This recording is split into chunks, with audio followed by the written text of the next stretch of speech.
en este día que pudiera ser de bendición para nosotros. Y estaba pensando en este tema que habla acerca de la adoración como el proceso de victoria. Y vamos a platicar acerca de Gedeón. Me decía por ahí, ya empezamos con la lectura de la palabra, hermanos, en esta semana. Empezamos a leer la Biblia. Nuestra hermana Amanda ya nos hizo el favor de mandarnos las lecturas para estar leyendo por semanas, 5 capítulos diarios. Hay quien no tiene el hábito, ¿verdad? El hábito de leer la Biblia, hermanos. Dicen que la palabra de Dios es alimento para nosotros. No puede haber un cristiano que no lee la palabra, hermanos. Bueno, primero no sé si sería cristiano, pero digamos, una persona que es cristiana es llamada a leer la palabra porque tiene hambre, ¿sí? El hambre tiene que estar en nuestros corazones, la palabra de Dios. Y cuando una persona no come, cuando está recién nacido, tenemos varias personas recién nacidas en Cristo Jesús, se debilita, porque es como un bebé que no come. Cuando un bebé no come, ¿verdad? Cuando no tiene hambre, usted sabe que está enfermo y puede ser peligroso para su vida. Inclusive puede caer, digamos, puede ser trágico, ¿verdad? Que un bebé no coma. Entonces la palabra de Dios tiene que estar presente en nuestras vidas. Lo invitamos a sumarse a este tiempo de lectura bíblica, 5 capítulos diarios. Y todos estamos en Génesis, así es de que lo invitamos a leer la palabra. Me decía Christopher, ¿verdad? Que ya iba en Jueces. Le digo, seguramente vas a llegar a esta historia. Todavía no llega, porque él ya empezó un poquito antes que nosotros. Le digo, ya quédate ahí y en lo que vas leyendo la palabra. Y vamos a Jueces capítulo 7, versículo 1. Si lo tiene, la adoración es el proceso de la victoria. Vamos a platicar precisamente de Gedeón. Vamos a ver, es que estoy esperando que se mueva para poder leerlo. El tomo, si usted tiene su Biblia, busque Jueces capítulo 7. ¿Sí? ¿Se acuerda? ¿Dónde está Jueces? Lo andamos buscando en Apocalipsis, Jueces, ¿verdad? Es después de Josué, Génesis, Éxodo, Levítico, Deuteronomio, Josué, y después viene Jueces. Es el 7º libro de la Biblia y se llama Jueces. ¿Por qué? Bueno, porque ahí está, ya se movió, perfecto. ¿Por qué se llama Jueces? Bueno, porque hubieron hombres que juzgaron a Israel después de Josué. ¿Se acuerda? Moisés, después viene el que le precede o el que le continúa a Josué. A Moisés es Josué, y después de Josué se levantan jueces en Israel, personas que Dios levantaba para que cumplieran su propósito o para libertar al pueblo de Israel. Eran prácticamente caudillos que luchaban cuando un pueblo quería destruir o atemorizar al pueblo de Israel. Casi normalmente esto sucedía porque el pueblo pecaba delante de Dios, y entonces ellos clamaban y el Señor le levantaba un juez. Y bueno, vamos a entrar ahorita a esta parte. Voy a leer la historia, es un poquito larga, pero quisiera leerla completa para que tengamos una apreciación más amplia, aunque no es toda la historia, parte de ella la voy a platicar. El Señor le llama a Gedeón y le dice que él, ¿verdad?, va a liberar al pueblo de Israel de los madianitas, ¿sí? Gedeón le pide a Dios una prueba. El ángel de Jehová lo menciona así. El ángel de Jehová se le presenta y le dice que él va a ser libertador. Y entonces le dice, bueno, pero para esto tú tienes que ir a la casa de tu padre y derribar el altar de Baal y de la diosa Acera. Destrúyelos, ¿sí? Y préndeles fuego, prácticamente les dice. Y pues lo hace, ¿verdad? Lo hace Gedeón y se echa encima a todo el pueblo, y buscan todo el pueblo a Gedeón para matarlo, porque al parecer su padre era una persona reconocida y muy probablemente él tenía un templo, digamos, donde la gente iba a adorar. Entonces la gente viene y se molesta y quieren matarlo, y el papá le dice, bueno, si quieren matarlo, pero allá ustedes se meten con Dios, porque a fin de cuentas, aunque tenían otros dioses, reconocían que el Dios de Israel era el principal. Entonces, ¿qué es lo que sucede? Bueno, pues le cambian el nombre a Gedeón por Jerobaal, que quiere decir el que contiende o el que lucha contra Baal. Eso quiere decir. Y entonces él ve que realmente el Señor está con él, pero manda a hablarles a la tribu de Manasés y a algunas tribus para que se junten para pelear contra los madianitas. Y él le pide dos señales a Dios y le dice: primero, en un día le dice, pone un vellón, ¿verdad? Una especie de tapete, y le dice: bueno, si Dios está conmigo, que digamos primero que aparezca el tapete mojado y todo lo demás seco. Y así amanece el tapete mojado y todo lo demás seco. Y luego después le dice lo mismo: bueno, si Dios está por encima, si me va a respaldar, ahora que aparezca todo lo demás mojado y el tapete seco. Y así sucede. Dios le da una prueba. Ya Dios había hablado con él, sin embargo él necesitaba que afirmar su fe y que el pueblo viera también que él estaba respaldado de parte de Dios. Por eso lo hace. Y llegamos hasta esta parte de la historia. Dice: levantándose pues mañana, de mañana, Jerobbaal, que dijimos que es Gedeón. ¿No está Gedeón aquí? ¿O está? ¿Si estás allá, Gedeón? Escucha la historia, eso es todo, si la está leyendo. Entonces ya sabes el otro nombre de Gedeón. ¿Cuál es? Jerobbaal. ¿Qué quiere decir? Ándele. ¿Quién le dice? ¿Sí pusieron atención los demás? El que pelea, ¿verdad? Contra Baal. ¿Sale? Muy bien. Entonces dice: el cual es Gedeón, y todo el pueblo que estaba con él acamparon junto a la fuente de Jarod, y tenían el campamento de los madianitas ¿qué dice? Al norte, más allá del collado de Moré, en el valle. Y Jehová dijo a Gedeón: el pueblo que está contigo es mucho para que yo entregue a los madianitas en su mano, no sea que se alabe. Ojo con las partes que tengo remarcadas, porque son importantes. De hecho, el tema no se iba a llamar originalmente así, se iba a llamar más en este contexto. Ahorita le voy a decir cómo. No sea que se alabe Israel contra mí, diciendo: mi mano nos ha salvado o me ha salvado. Ahora pues haz pregonar en oídos del pueblo diciendo: quien tema y se estremezca, madrugue y regrésese desde el monte de Galad. Y se devolvieron, ¿cuántos?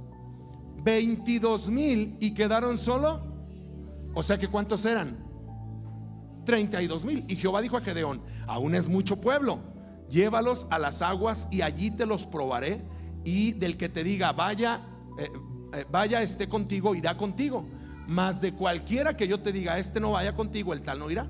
Entonces llevó al pueblo a las aguas, y Jehová dijo a Gedeón: cualquiera que lamiere las aguas con su lengua como lame un ¿qué? Perro, a aquel pondrás aparte, y asimismo a cualquiera que se doblare sus rodillas para beber. Y fue el número de los que lamieron el agua con la mano a su boca, 300 hombres, y todo el resto del pueblo se dobló sobre sus rodillas para beber las aguas. Entonces Jehová dijo a Gedeón: con estos, ¿cuántos? Hay una película que se llama 300, ¿da? Por ahí me parece que es de 300 guerreros, hombres que lamieron el agua. Dice: os salvaré en manos de ellos, y entregaré a los madianitas en tus manos, y váyase todo lo demás gente, cada uno a su lugar. Y repartiendo los 300 hombres en 3 escuadrones, o sea 100, 100 y 100, ya me brinqué al 16, me brinqué del 7 al 16. Dio a todos ¿qué? Trompetas en sus manos y cántaros vacíos con teas ardiendo, ¿verdad? Como antorchas dentro de los cántaros, y les dijo: miradme a mí y haced como hago yo. He aquí que cuando yo llegue al extremo del campamento, haréis vosotros como hago yo.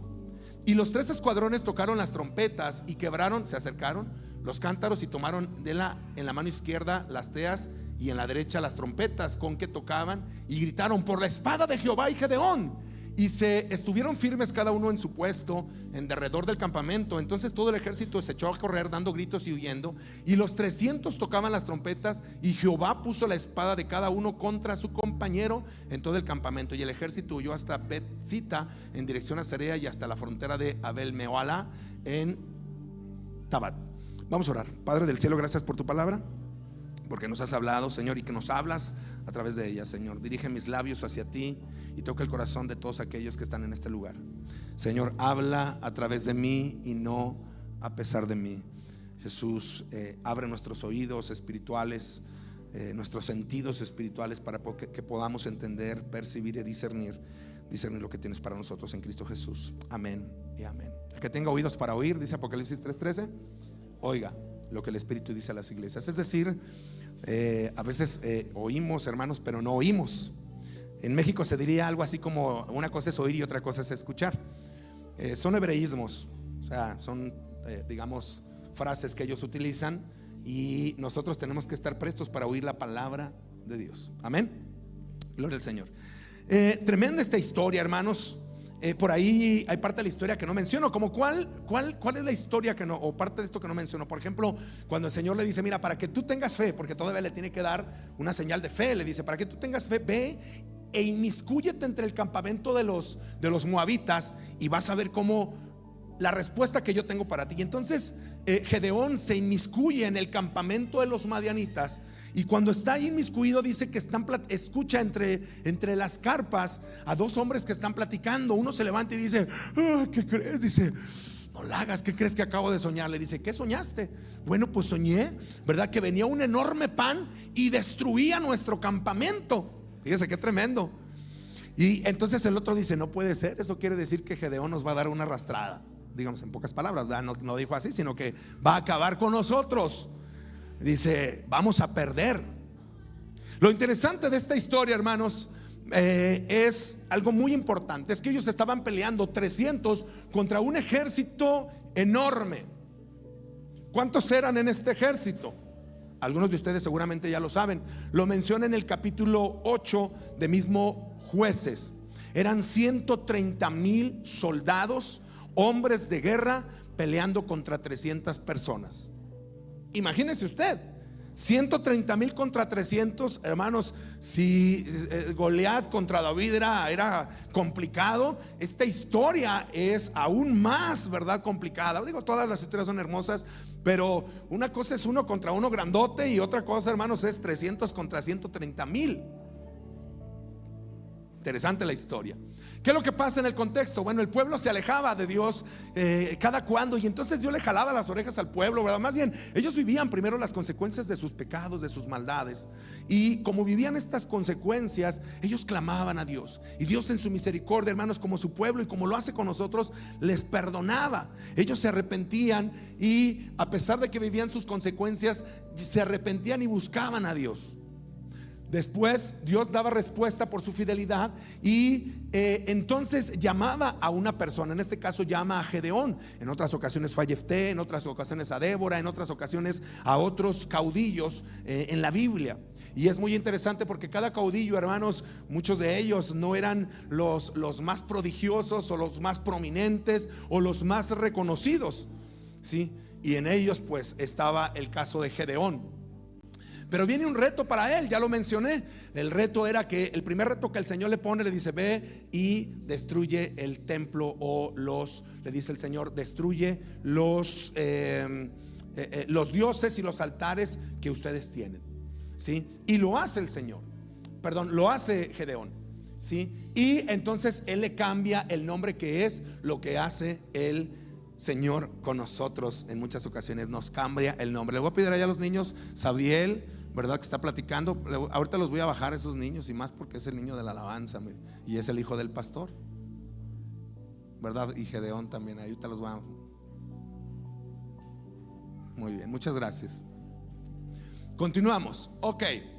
Demanda. ¿Qué es lo que sucede muchas veces en nuestras vidas, hermanos? Y es que demandamos una señal de parte de Dios, y a veces puede ser bueno, pero a veces puede ser malo. Cuando lo que queremos al demandarle una señal a Dios para cumplir su propósito, en muchas ocasiones, hermanos, nuestro corazón no es íntegro al pedirle una señal a Dios, ¿sí? Digamos, Mateo 16:4 dice: la generación perversa, dice, demanda señal. Ya en el tiempo de Jesús dice: pero no les será dada la señal salvo la señal del Hijo del Hombre, digo, de Jonás, ¿verdad? En Cristo, hablando de que iba a estar, así como Jonás 3 días en el vientre del pez, así también iba a estar Cristo Jesús en el sepulcro. Y fue la señal que dio. ¿Por qué? Porque en el tiempo de Jesús, mucha generación perversa pedía señales. Ahora, ¿es malo pedir milagros o pedir que Dios nos compruebe? No es malo, pero tenemos que ser muy honestos en nuestro corazón como le pedimos al Señor. No es tu batalla, esto es muy interesante, pero sí es tu victoria. Y el Señor lo hace claro en el texto que acabamos de leer, ¿sí? Voy a leer uno previo que dice así, segunda de Crónicas 20, perdón, ahí es un 15 menos. Está hablando de Josafat, un rey que también van a ir a la guerra, y dice: y dijo: oíd Judá, o todo Judá, y vosotros moradores de Jerusalén, y tú rey Josafat, Jehová os dice así: no temáis ni os amedrentéis delante de esta multitud tan grande, porque no es nuestra guerra, sino de ¿quién? De Dios. Entonces tal vez, hermanos, usted, amigo que nos escucha, tiene batallas. Por ahí ya no se movió. Tal vez usted tiene batallas que pueden ser complicadas, ¿sí? Batallas que tal vez digamos, viéndolas de frente, pueden ser muy difíciles. Un trabajo perdido, una relación perdida, un matrimonio perdido, un hijo perdido, ¿sí? Una casa perdida, una familia perdida. Hay situaciones que pueden ser muy complicadas para nosotros, pero la batalla, hermanos, no es nuestra, es de nuestro Dios. Pero ¿sabe qué es lo hermoso? Que la victoria el Señor la comparte con nosotros. Las victorias el Señor las comparte con nosotros. Y aunque la batalla no es nuestra, la victoria sí lo es, porque no es vuestra la guerra, sino de Dios. Y cuando ellos ganaban la batalla, hermanos, la victoria era del pueblo. Y qué hermoso es esto.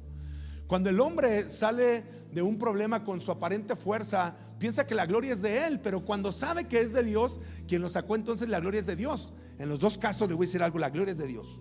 Yo conocí una persona, ¿verdad?, que tenía un vicio muy fuerte, y esta persona pudo sobreponerse a ese vicio que tenía. Después, ¿verdad?, de que tuvo este problema, este conflicto, este vicio, que pudo superar, o que pudo, digamos, vencer este vicio por sí solo. Cuando pudo hacerlo por sí solo, hermanos, lo que sucedió fue que se convirtió en una persona arrogante, en una persona soberbia. Decía: yo puedo, yo lo hago, y cuando yo me propongo soy capaz de hacer lo que quiera. Cuando una persona logra hacer un negocio y no reconoce a Dios, la soberbia, la arrogancia y el orgullo, hermanos, digamos, queda preso de esa actitud. Entonces, sin embargo, cuando una persona reconoce que es Dios quien lo llevó a esa victoria, hay una actitud de humildad, y entonces el Señor no solamente le sigue bendiciendo, sino le hace pleno. Porque le voy a decir algo: el sol, dicen por ahí, nace ¿para quiénes? Para todos. Y así lo dice la palabra. Él hace salir el sol sobre buenos y malos, sobre todas las personas. Que una persona sea bendecida no quiere decir siempre, ¿sí?, que sea de parte de Dios. Esto es muy importante que lo entendamos, ¿sí? Pero cuando Dios bendice, hermanos, también prospera. Y dirán: pues ¿qué no es lo mismo? No, porque en la prosperidad que viene de parte de Dios hay plenitud. Usted se siente pleno. Y hay personas que no tienen tal vez abundancia, pero están plenos porque tienen a su familia, porque tienen, ¿verdad?, un bonito matrimonio, porque tienen principalmente a Cristo en sus corazones y se sienten plenos, están plenos, ¿sí? Por eso es muy importante que nosotros reconozcamos al Señor. La crisis y la prueba, ¿qué es lo que sucede? Bueno, Madián, ¿verdad?, eran 135,000 personas, Israel eran 32,000, pero el Señor lo rebaja de 32,000 a 10,000, y de 10,000 a 300. ¿Qué sentirías tú si de pronto, ¿verdad?, tú tienes pocas cosas para salir adelante, para emprender un negocio? ¿Qué sentirías tú si tú tienes, ¿verdad?, pocas posibilidades, y esas pocas posibilidades el Señor te las pide por encima, ¿verdad?, de que tienes pocas posibilidades, ¿sí? Que digas: bueno, oye, tenía tanto dinero y me sucedió esto, lo perdí, o sucedió aquello, y ahora me quedó menos para emprender mi negocio. ¿Qué sentirías tú? ¿Sí? ¿Qué sentirías si tú dices: tenía pocas posibilidades de recuperar mi matrimonio, y de repente una persona, una mujer o un hombre te manda un mensaje, ¿verdad?, que no tiene que ver contigo y viene a afectar más tu relación? Dices: oye, tenía pocas posibilidades y ahora este mensaje vino a perturbar, ¿sí?, mi relación, o a aminorar las posibilidades de que se restaure. ¿Qué sentirías tú? Muchas veces preguntaríamos: bueno, ¿dónde está Dios? ¿Dónde está Dios en medio de este proceso? Pero yo te voy a decir algo, ¿sí? Esto es muy importante: más con menos. Y Jehová le dijo a Gedeón: el pueblo que está contigo es mucho. Y tal vez diría Gedeón: oye, espérate, ellos son 130,000 personas, ¿sí? Ellos nos superan enormemente en número. Son muchísimos más. Y lo rebaja a 10,000. Y ha de decir, bueno, todavía 10,000 en un monte se ven muchos, pero digamos, en comparaciones, la medida es, ¿verdad? El peso es más, ¿sí? Porque alguien puede tener, hermanos, 50,000 pesos, pero lo que tú estás queriendo hacer te cuesta muchísimo más. Y yo, hermanos, inclusive lo aplico para lo que estamos, o el proyecto que estamos tratando de realizar, ¿sí? Los que no saben, bueno, estamos queriendo comprar este espacio, primeramente Dios, y hay proyecto para después de que podamos comprar este espacio también, pero estamos trabajando por ello. Y algunos verán las posibilidades y dirán, híjole, pastor, pero pues es que no hay posibilidades.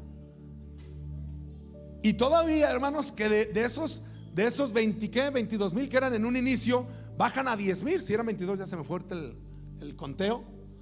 De 32, perdón, bajan a 10,000 personas. Y después de 10,000 el Señor les dice, bueno, ahora llévalos a tomar agua. Y los que tomen como un perro, lamiendo el agua como un perro, son los que van a ir. Los que se hinquen no van. Y yo le llamo, la verdad es que yo le llamo de la siguiente manera. Tal vez soy muy feo lo que voy a decir, pero yo le llamo las cosas locas de Dios. ¿Por qué? Porque en la lógica humana esto no puede ser posible. Pero dice la Biblia que la palabra de la cruz es locura para los que se pierden, pero para los que se salvan, esto es a nosotros, es poder de Dios. Es poder de Dios. Esto es bien importante, ¿sí? Y es algo que tenemos que pensar y revalorar ahora que nosotros vamos a empezar, hermanos, este año, este nuevo ciclo, ¿verdad? Este año con lo que usted quiere servir al Señor. Tal vez usted diga, no soy la mejor persona, Dios siga trabajando conmigo, pero quiero servir a Dios. Amén. Y no estoy hablando de que está viviendo una vida perdida, ¿no? Y que no quiere, no, usted se está esforzando por servir al Señor y dice, tengo poco para darte, Señor, pero aquí estoy. ¿Sí? Qué importante es esto, hermanos, que seamos honestos con Dios y reconozcamos lo que tenemos.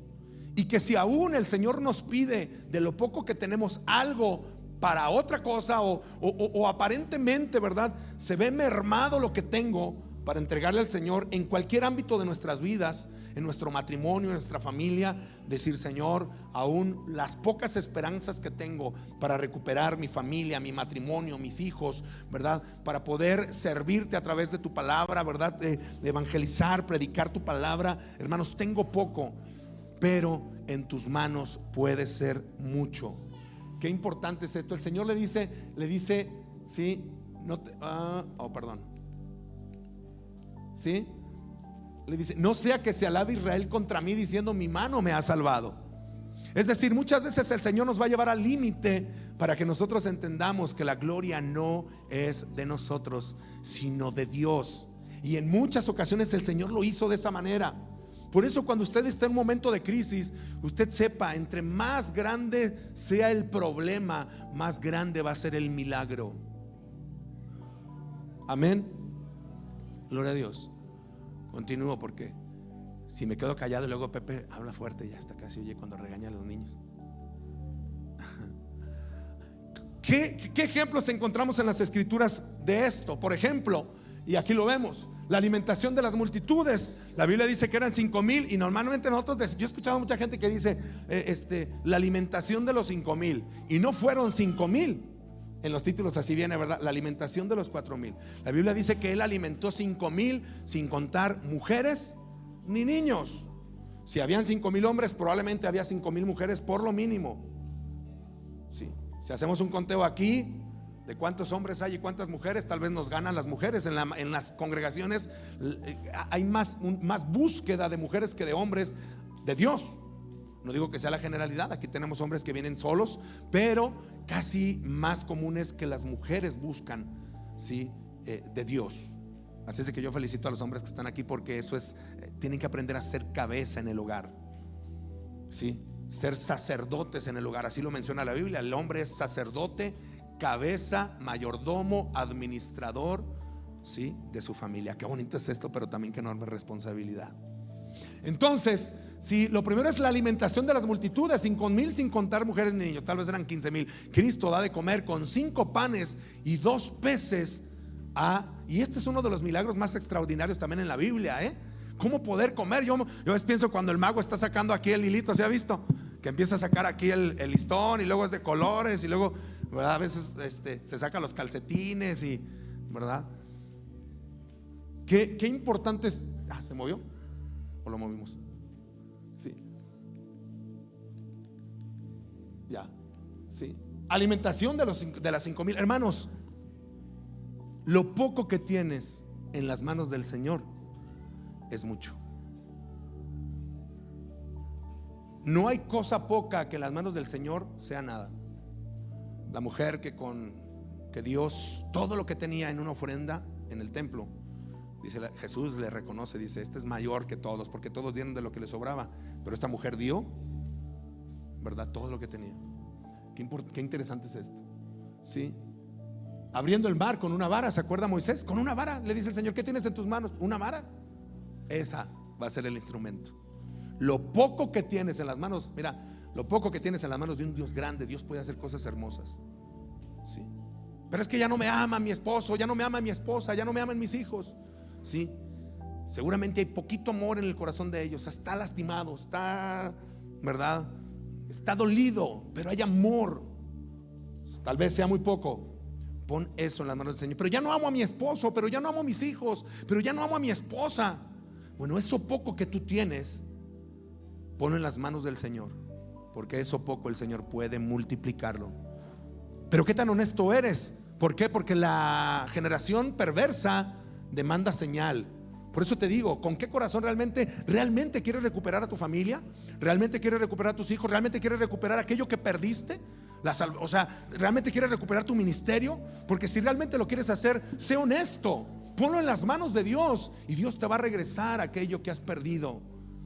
Lo poco que tienes en las manos del Señor se puede convertir en mucho. ¿Qué tan dispuesto estás para recuperar el amor de tu pareja, el amor de tus hijos, el amor de tu madre, el amor de tu padre? ¿Qué tan dispuesto estás a perdonar? ¿Qué tan dispuesto estás? Si los indeseables, ¿verdad? Del Señor, en la Biblia encontramos gente que aparentemente era poca cosa, como Rahab, una prostituta, ¿sí? De la cual viene la descendencia, de ahí viene Jesús. David, ¿verdad? Que también era el menospreciado de la familia, ¿sí? Tal vez hijo de otra mujer. Pedro, ¿verdad? Que era torpe en su hablar. Jefté, que decía: oye, pues yo también era hijo de otra mujer, probablemente. Gedeón mismo, ¿sí? Se menospreciaba porque lo poco en las manos, las pocas cosas en las manos de un Dios grande se convierten en mucho. Amén. Gloria al Señor. ¿Qué es lo que busca el Señor en ese sentido? Busca adoradores. ¿Por qué? Y la clave está en cómo iban a tomar el agua. En las culturas antiguas, entre los griegos, el que un perro tomara digamos, esta comparación del perro, si el concepto griego de besar como el perro o lamer como perro la mano de su amo, es una expresión de adoración, de postrarse, de despojarse, que era lo que le estaba diciendo al Señor. Y no solamente en la cultura griega, sino en muchas culturas antiguas era eso. Sí. Qué interesante es esto. Aún los perrillos, le dijo aquella mujer a Jesús cuando le pidió un milagro, comen ¿de qué? De las migajas que caen de la mesa de su Señor. Porque el Señor le dice: vine a los hijos de la casa de Israel, no a los gentiles, porque ella no era del pueblo de Israel, y le pedía un milagro. Y le dice: he venido a la casa de Israel. Y ella dice: bueno, Jesús le dice: no es correcto darle a los perrillos, a los perros, la comida de los hijos. Y esta mujer le responde a Jesús: pero aún los perrillos comen de las migajas que caen de la mesa de su Señor. Qué hermoso esto. Y Jesús, hermanos, en su sabiduría, él sabía el corazón de esta mujer, y yo creo que por eso le habló fuerte, El Señor no ignoraba la respuesta de esta mujer, pero necesitaba la respuesta de esa mujer para ejemplificar a aquellos arrogantes que no querían comer de lo que Dios les estaba ofreciendo. Y esta mujer que comía aún de las migajas. Qué interesante es esto, hermanos. ¿Cuántas veces nosotros tenemos la bendición en nuestras manos y no queremos comer de lo que Dios nos ha dado? No somos agradecidos, y hay gente que anhela por lo menos las migajas de lo que nosotros tenemos. Hermano, usted tiene una casa, una familia, usted tiene alguien que lo ama, usted ha conocido a Jesús, ha conocido la salvación. Le voy a decir algo, tal vez usted no lo sabe, pero hay gente que dice: a mí me gustaría tener lo que él tiene, lo que ella tiene. Sí, yo quisiera tener la paz que esta persona tiene, el conocimiento de la palabra de Dios. Usted lo tiene. ¿Qué es lo que el Señor nos muestra o le dice al pueblo de Israel? Tomen, acérquense a adorar. ¿Sí? Tienen que estar atentos. No pueden, digamos, el estar atentos a la situación, estar adorando al Señor, pero también inclinándonos al Señor, pero también atentos para la guerra. Porque si se hincaban, ¿verdad?, y llegaban los malos, los mataban. Tenían que estar tomando como, ¿verdad?, lamiendo. ¿Por qué? Porque tenían que estar atentos al ataque del enemigo. Hermanos, tenemos que estar atentos. Tenemos que estar comiendo de Dios, bebiendo de Dios, pero atento a lo que está pasando alrededor de nosotros. A veces no nos damos cuenta y estamos siendo atacados. Hace unos días tuve un sueño, y Rubén me lo recordó en estos días, porque tuvimos una situación con una persona, y yo no me acordaba de ese sueño hasta que ella me lo recordó, hermanos. Y 2 veces en la semana me desperté hace algunas semanas y soñaba una situación, y el Señor me estaba diciendo: aguas porque hay ataque a la iglesia, aguas porque hay ataque a la iglesia, aguas porque hay ataque. Es decir, hermanos, comiendo la palabra, bebiendo del Señor, pero también atentos a lo que está sucediendo. Pablo dice: no ignoramos las maquinaciones del enemigo. Por eso él necesitaba una persona que estuviera atento. Si el proceso está cumplido, proceso plasmado en la historia, ¿qué tocó? Tocaron trompetas, alabanza. ¿Sí? Tiene que ver con nuestra adoración. Tienen un cántaro. ¿De qué era el cántaro? Era de barro. ¿Qué representa el barro? En la Biblia nos habla del barro en manos del alfarero, moldeando a quién, al barro. ¿Quién es el barro? Nosotros. ¿Sí? ¿Qué pasó con el cántaro? ¿Qué hicieron? ¿Qué sucedió con el cántaro? Se rompió. Pero cuando se rompió, quedaron expuestas las antorchas con fuego. ¿Sí? Eran lámparas. ¿Qué quiere decir esto, hermanos? Cuando alabas, ¿sí?, cuando alabas mientras tu corazón es quebrantado, ahí vemos la victoria. Cuando alabas, cuando tocas trompeta mientras el cántaro está siendo quebrantado, como seres humanos somos quebrantados, hermanos. ¿Sí? El Señor nos quebranta nuestras vidas a través del proceso. ¿Sí? Qué interesante es esto, Ingrid. Nos quebranta el Señor a través del proceso del dolor, de la pérdida. Por eso ese canto del alfarero donde dice: quiero una sonrisa cuando todo va mal, quiero una alabanza en lugar de tu quejar, quiero tu confianza en la tempestad, y quiero que aprendas también a perdonar. ¿Cómo se llama esa canción? El alfarero. Quiero una sonrisa cuando todo va mal, quiero tu alabanza en lugar de tu quejar, quiero tu confianza en la tempestad, y quiero que aprendas también a perdonar. Qué hermoso esto. Cuando alabas mientras tu corazón es quebrantado, ¿verdad? La luz de Cristo, que te voy a decir algo, la luz también, la Biblia dice: lámpara es a mis pies, ¿qué? Tu palabra. Necesitamos la luz de Cristo y de su palabra. Resplandece en la vasija de tu corazón, confundiendo y derrotando al enemigo. ¿Qué fue lo que sucedió cuando fueron rotas y que seguía la trompeta y tocando y agarrando la antorcha, hermanos? El pueblo se asustó y empezaron a matarse unos con otros. Cuando tú adoras en medio del problema, de la aflicción, en medio de la persecución, cuando alguien levanta un chisme contra ti, cuando alguien te está haciendo una brujería, cuando estás sintiendo ataque al enemigo, hermanos, adora, ora. Bueno, yo mezclo luego de adoración, que es como es adora y oración, adoración, ¿verdad? Adora a Dios, órale al Señor. Si Dios te está quebrantando, despójate al Señor, no te preocupes, Él está peleando tus batallas. Él está peleando tus batallas. Y mientras está siendo quebrado el barro, hermanos, tus enemigos se están destruyendo unos con otros, porque has puesto al Altísimo por tu habitación. No te sobrevendrá mal ni plaga tocará tu morada. Qué importante, hermanos, es vivir en la adoración al Señor. Dios entregó 135,000, bueno, hace rato dije 130, eran 135,000 en manos de Gedeón con 300. Dios puede entregar tu colonia usando 30, ¿verdad? Usando, puede entregar tu colonia usando 30, ay, se me es que escribí mal, vecinos, usando tu cel, es que esto tenía que ver, perdón. Bueno, y tu familia y amigos usándote a ti. Dios puede entregarnos este lugar, hermanos, usándonos a nosotros.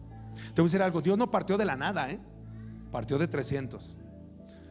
O sea, el Señor puede hacerlo, pero nos ha dado la bendición de ser parte de los planes de Dios. Está en nosotros, en lo que emprendamos, en lo que hagamos. ¿Qué le parece si oramos al Señor en este día? Y le decimos al Señor, ¿verdad? Hemos entendido el día de hoy que hay batallas que son muy complicadas, pero lo poco en las manos del Señor se convierte en mucho. Pero también que en ese proceso donde cosas, ¿verdad?, que a veces el Señor nos pide, todo lo que el Señor nos pide lo multiplica. Sí, en este caso de 32,000 a 10,000 y 10,000 a 300. Pero ganaron batalla. ¿Por qué? Porque lo poco en las manos del Señor hace mucho. Y que en medio del proceso tenemos que aprender a adorar a Dios. Tenemos que aprender a confiar en el Señor.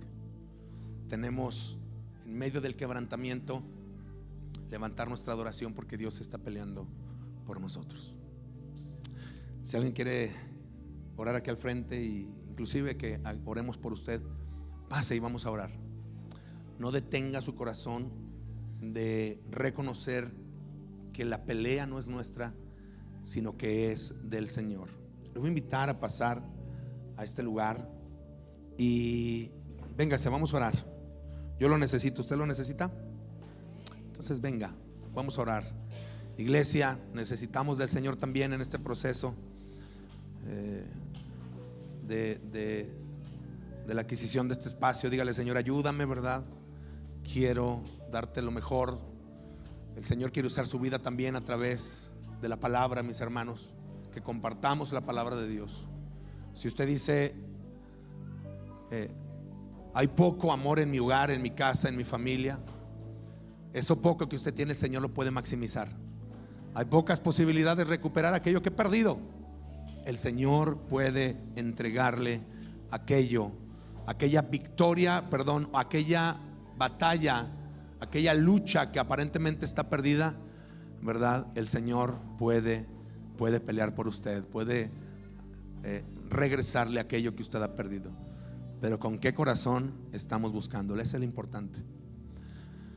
Padre del cielo, Dios eterno, estamos delante de ti, reconociendo, Señor, que te necesitamos, reconociendo, Jesús, que en nuestras fuerzas, aunque sean 32,000 contra 130,000 o 135,000, las posibilidades nos rebasan, pero tú peleas por nosotros, Señor, y entendemos que lo poco en tus manos es mucho.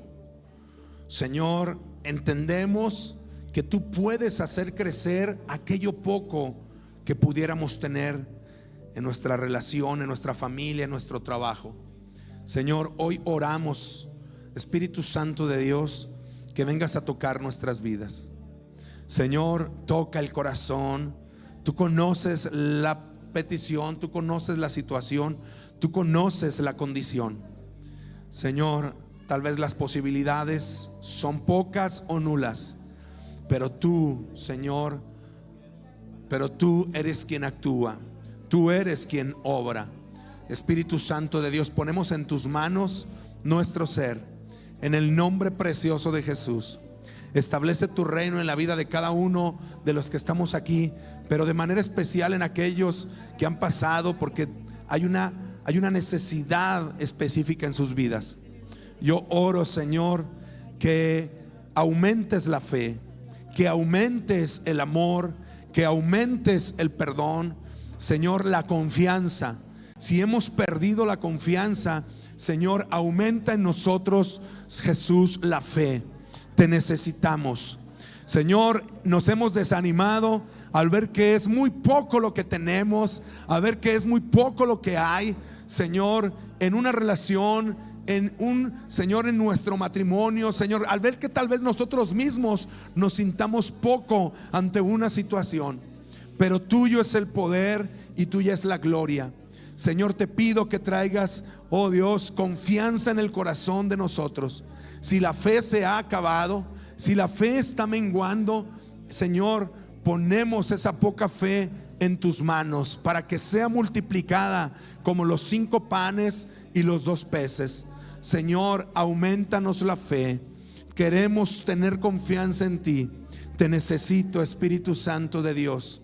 Dile: lléname, Jesús. Dile: lléname, Señor. Dile: tócame, transfórmame, restáurame, cámbiame. Dile: aquí estoy. Espíritu Santo de Dios, ven a traer paz, Señor, en la vida, Señor, en nuestros corazones, en nuestro ser. La confianza que viene de Dios, el amor y la sanidad que viene de Dios. En el nombre precioso de Jesús, toca nuestras vidas, Señor. Nuestra confianza, nuestra esperanza está puesta plenamente en ti. Aquí estamos, Espíritu Santo. Llena nuestras vidas, Jesús. Llena nuestros corazones, Señor, en el nombre precioso de Jesús. La gloria es tuya, Rey de reyes y Señor de señores. Toca los corazones en el nombre de Jesús. Gracias, Espíritu Santo. Gracias, Jesús. Toca el corazón de cada uno. Señor, queremos crecer. Jesús, ayúdanos a confiar. Ver, Señor, en medio de la situación, Espíritu Santo, que tú tienes el control de las cosas. Que tal vez las cosas se salieron de control de nuestras manos, pero tú tienes el control de todas las cosas.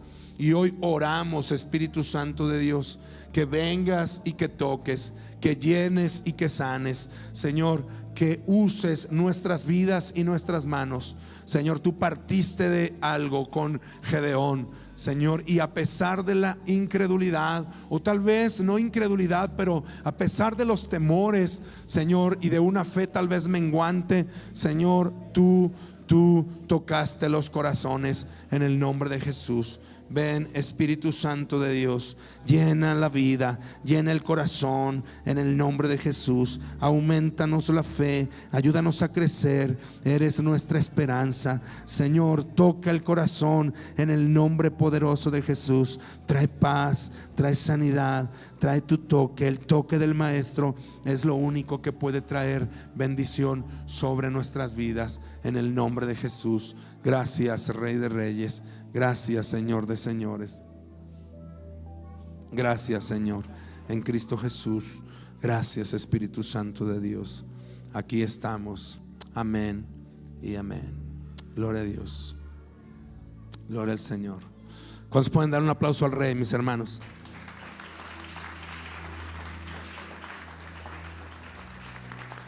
Vamos a ocupar nuestro lugar. Ya quisiéramos hacer, mis hermanos, si nos permite un momentito, vamos a presentar a los líderes. No sé si mi esposa esté por aquí, que me ayude con. Ya, gracias.